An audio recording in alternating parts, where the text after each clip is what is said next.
One of the best films I've seen this year is Eugene Jarecki's documentary The House I Live In, which examines the war on drugs, how counterproductive and wasteful it is, the constitutional rights it infringes upon, and how this war has decimated the black community for decades, dooming generation after generation to poverty and the criminal justice system. It's a huge and ambitious topic to tackle, but Jarecki does an amazing job showing how the war on drugs has been a failure by every conceivable metric, a sentiment shared not only by the war's victims and their families, but also by law enforcement. I got the chance to talk to Eugene about his film, and he's one smart dude with a lot to say. So please check out my ReThink interview with Eugene Jarecki about his new documentary, The House I Live In. What's the origin of the movie, and why did you always intend to be taking on such a kind of huge, multi-layered topic?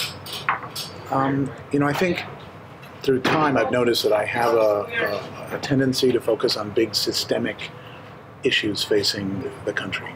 And so I'd made previously films about the military-industrial complex or about U.S. foreign policy and what I see as corruptions in U.S. policy broadly, usually overseas. And this was one of the first times I was turning my attention to a domestic issue. I had previously worked on Freakonomics, in which I did deal with the domestic issues of crime and abortion. And I have very strong feelings about the misdirection of America and the toll that's taken on people across the spectrum.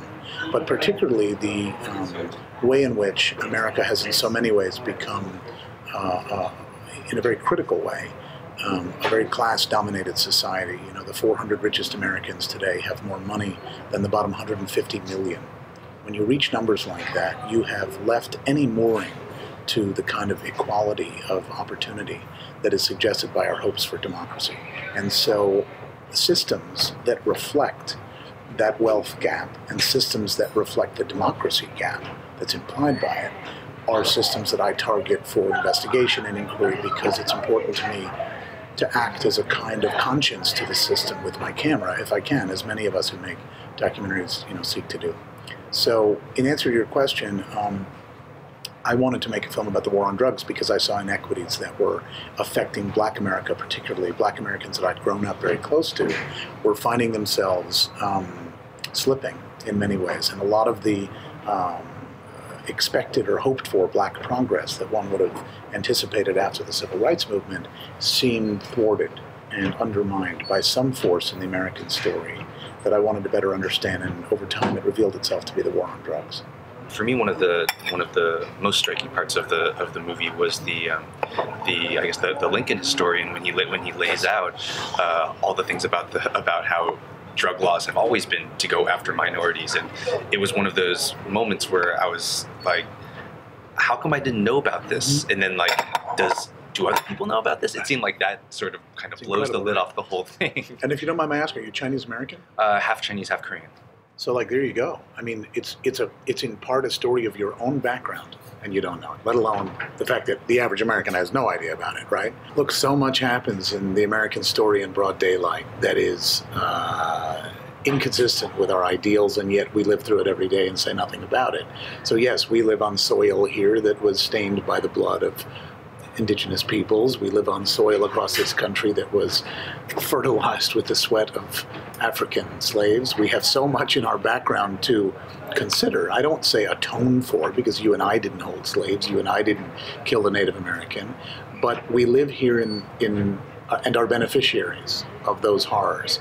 And so you have to ask yourself at a certain point, when do I hold this system to account going forward so that we don't just live out the comet trail of the sins of the past, but we rather make a kind of new start here? And one thought that the Civil Rights Movement was a moment to make a new start.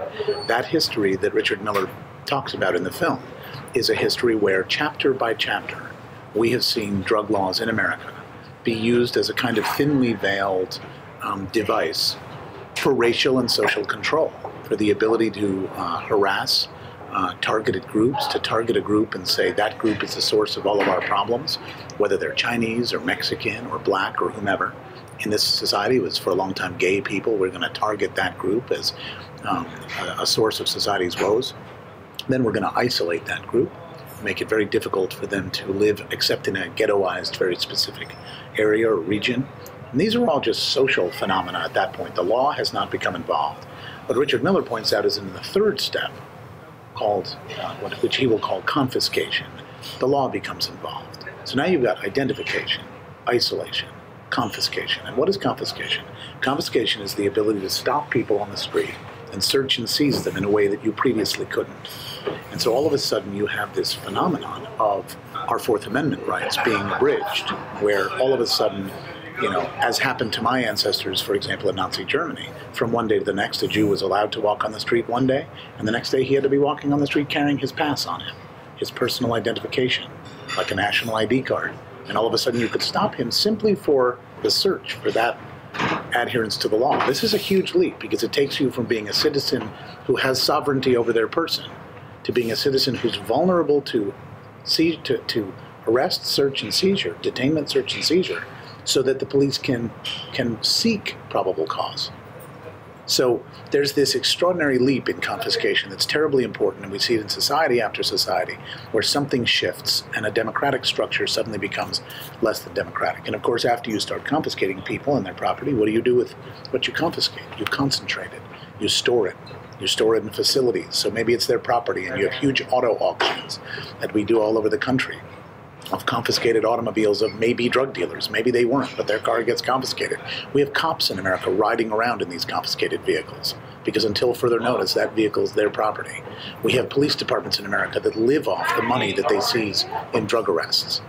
Right? The departments run on them. I sat with a police chief in New Mexico, in Magdalena, New Mexico, who talked to me about how his department, like departments all over the country, have cars like the one I was sitting in with him that are paid for by the money they seize in drug arrests. I was sitting in a car bought by drug money with a cop. So that's the concentration phase, and of course implicit in that phrase is the concentration of people into facilities, camps, prisons, whatever it is all over the world. We confiscate people in societies all over the world, and then we store them somewhere while we figure out what our next steps are. And very often it's to leave them there forever. Very often it's to make them a political detainee. Very often it's to torture them, unfortunately, as it turns out in this world. In Nazi Germany, it was to kill them. In America, what it does is simply to hold them there and eviscerate their family back home, destroy their community, stop them from having any chance at rehabilitation or progress. We put them in jail where they are a nonviolent person more often than not. The majority of those arrested are nonviolent, and we put them right alongside the violent. So they sit in prison smoldering along, being angry at a system that is frankly unfair to them, and learning their new lessons from, you know, hardened veteran criminals. So we create out of that concentration system a petri dish for the development of more serious criminals. So in many ways, as a security chief in the prisons of Oklahoma told me in the film, he says, what do? You make more criminals. That's what we're doing. We're making more criminals. So that's the fourth phase. And then, of course, in other societies, we've seen annihilation be a final phase where very often political activities that have to do with detaining people and concentrating them and taking away their livelihood and whatever can end in the killing of those people. That's not happening in America. But I'm troubled by the first four steps. I'm troubled by the 2.3 million people we have concentrated in this country. The 2.3 million people that represents the largest prison population in the world. We have the largest number of prisoners in America of any country on earth, including totalitarian countries. That's the beacon of democracy that we grow up to idealize. And that gap between our dreams for this country and that hard reality is a gap that I'm trying to shed light on with the movie. Mm-hmm. And you know, you mentioned a second ago, you know, the idea of unfairness, and which is something that I've gotten really interested in, the idea of like the mental toll that it takes on people when they feel that something is unfair, and how that affects the way that they look at everything, and you know, how much they want to be involved in society, or if they're it's like, well, this is an unfair system. What's the point of anything? What's the point of laws? Why don't I break them? Why don't I go outside of society? I'm just kind of curious. I'll give you a classic case of that. Take New York City. In New York City, we have 700,000 stops a year of young people on the street. 90% of those people stopped are young Black and Latino people. Of those, half of the 700,000, they become a stop and frisk, not just a stop. Now you have 350,000 stop and frisks a year in New York. Only 10% of those lead to an arrest.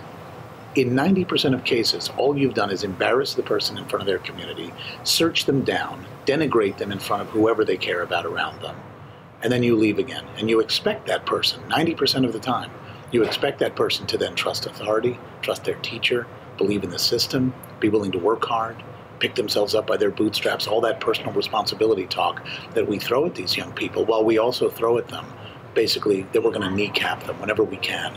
We're going to be able to stop them on the street willy-nilly and do just shy of asking them for their personal ID. You know? And the fascinating thing about New York is, and this is where it gets super dark, because remember that, let's take that 10%. The 10% that get stopped and frisked and they turn out to have a little marijuana on them or something like that, they will forever now have to check a box on employment forms that says, yes, I have been convicted or arrested of a felony. And that ticking of that box is like a death sentence to get future work.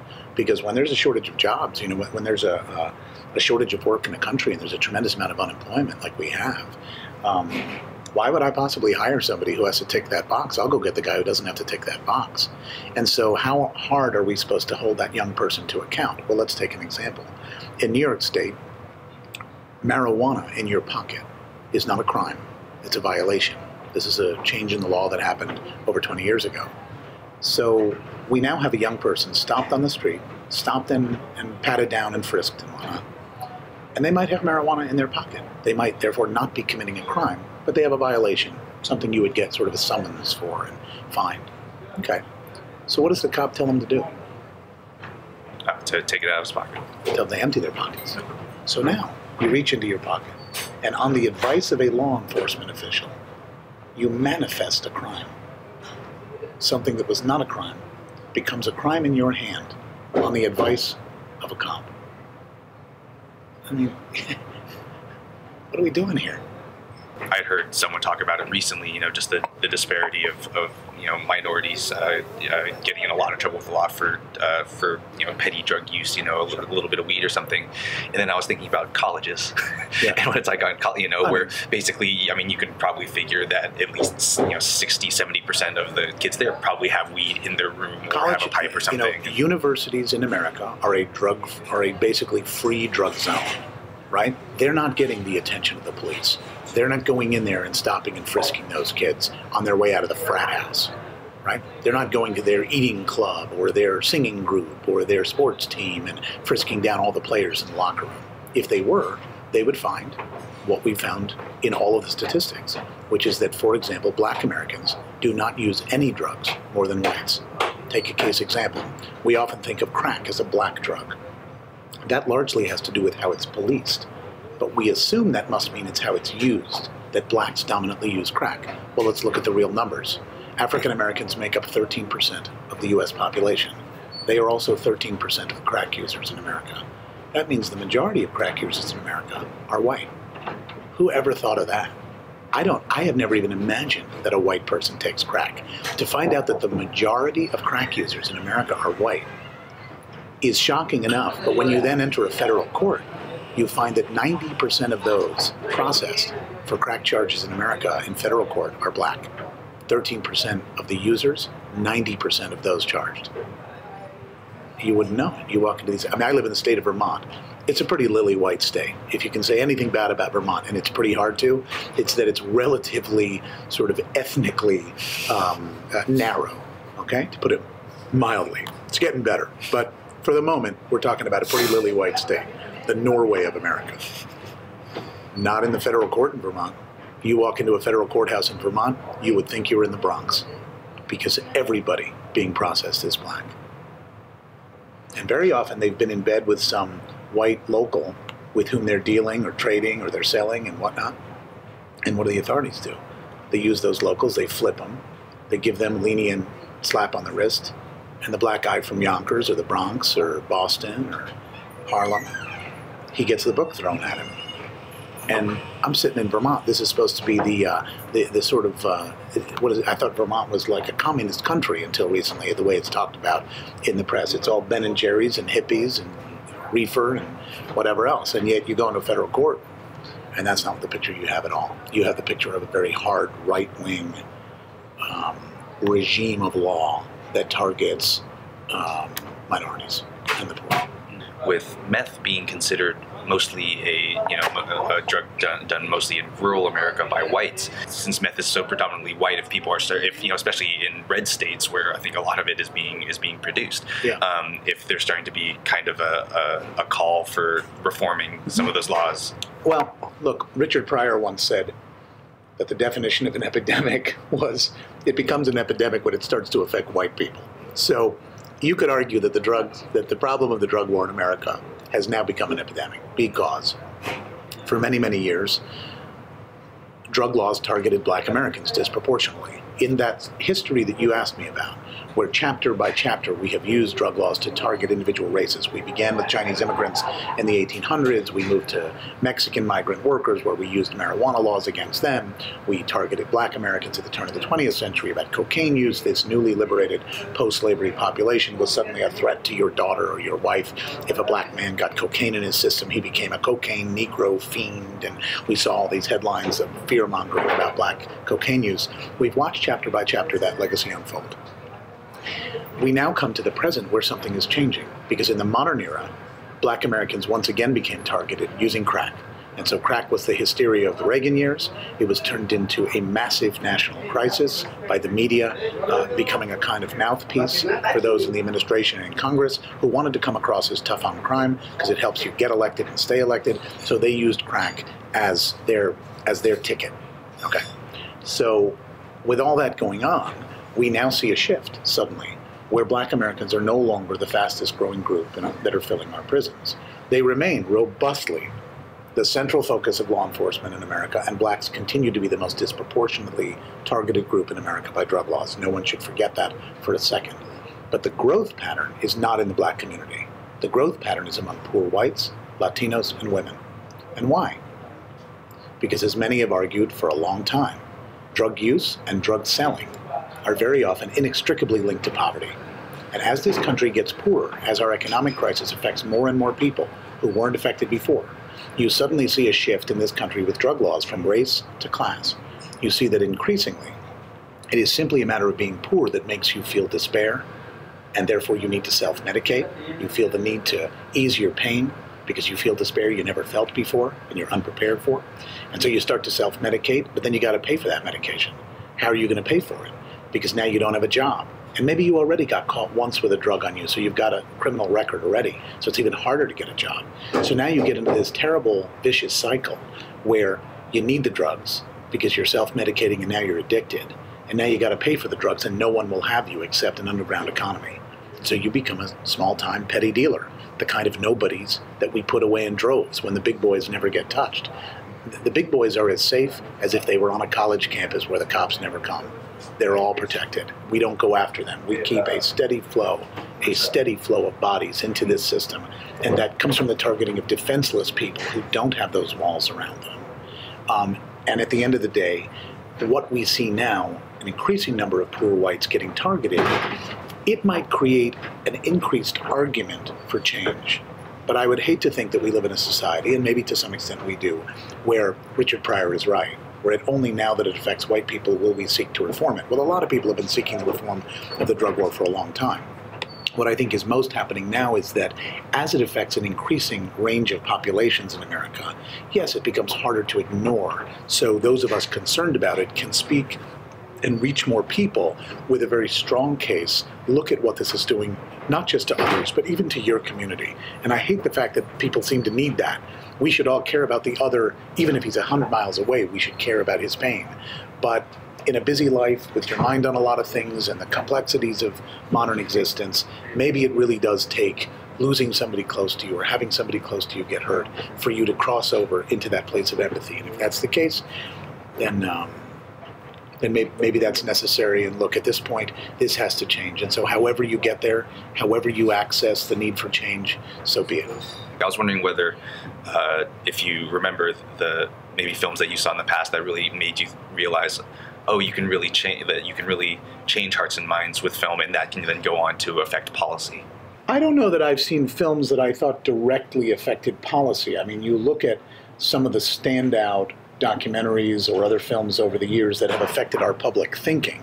You know, you look at the way the Pentagon was suddenly ordering up copies of Battle of Algiers after 9/11 to understand the inner mind of the terrorism that's portrayed in Battle of Algiers in North Africa.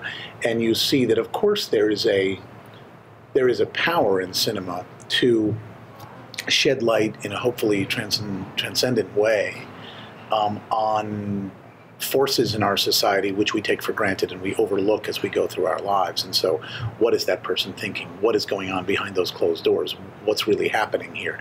Those are questions that hopefully a movie can reflect on. You know, Alex Gibney's movie Taxi to the Dark Side gives you a real window into the inner thinking of those who torture and those who are asked to do that kind of horrible work, and how they struggle with their conscience, and how the top-down, the war crimes being commanded by people like Donald Rumsfeld and George Bush, who are war criminals. That's what that was about.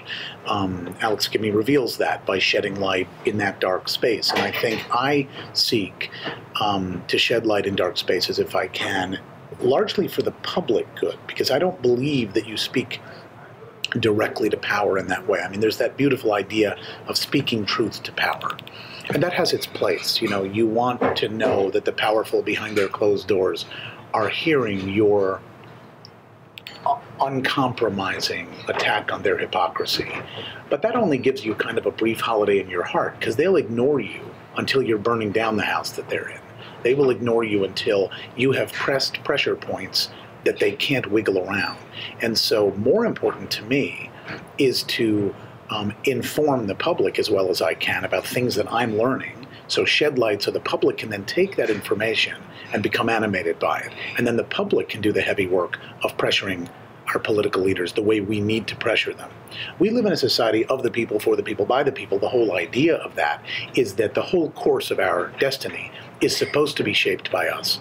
But when we know that the 400 richest Americans control that much of the power in the country, that they have more money than 150 million people, and money talks in this country, and money moves policy, we know that we don't have that kind of democratic power for the people to speak truth to power and have it count. We can talk as loud as we want until we are threatening the livelihood of those in power and holding that hostage. They want our vote. They must do these things. They want us to be happy. We will compel behavior from them. That's what the public has to do. They have to hold Obama's feet to the fire. They have to hold Congress's feet to the fire. They have to hold their local politicians' feet to the fire. Because in many ways that helps the politician. Obama would be helped greatly by a much more animated public, because we all accuse him, whether on the right or the left, we accuse him of being too conciliatory, of slipping, of being, you know, of not taking the firm upper hand and blah, blah, blah. Well, if you want him to do that, you have to give him the power to do that, because he has to be able to sit across from what are effectively his paymasters, the powerful interests that run this country, who tell him where to get off. And they tell them, the Democratic Party or the Republican Party, whether they're going to get the funding or not that they desperately need. He needs to be able to say to them, you're putting me in an impossible position because my public has spoken and my public is telling me I cannot do that. But if the public is quiet, then it makes it impossible for him to have the rigidity he needs to stand up to that. So Obama would wake up every morning and wish that the public was rioting in the streets on one issue or another, so that he can gently and gentlemanly say, look at the trouble this is causing, let's find a way out of this, and I will take the moral authority upper hand. So I want the public to have that kind of animation. We saw it briefly in the Occupy movement, whose fate I think is still to be written, and I think we've seen it in the Tea Party. I want to speak to those people so that those groups grow, so this country regains the vitality of a country where Occupy is the norm, where Tea Party is the norm, not the exception. And in order to do that, I have to make the movie geared toward public enlightenment. I don't make my movies for those in Washington. I make my movies for everyday people, to find other people on screen that they can relate to, whose stories teach them how they perhaps could rethink something.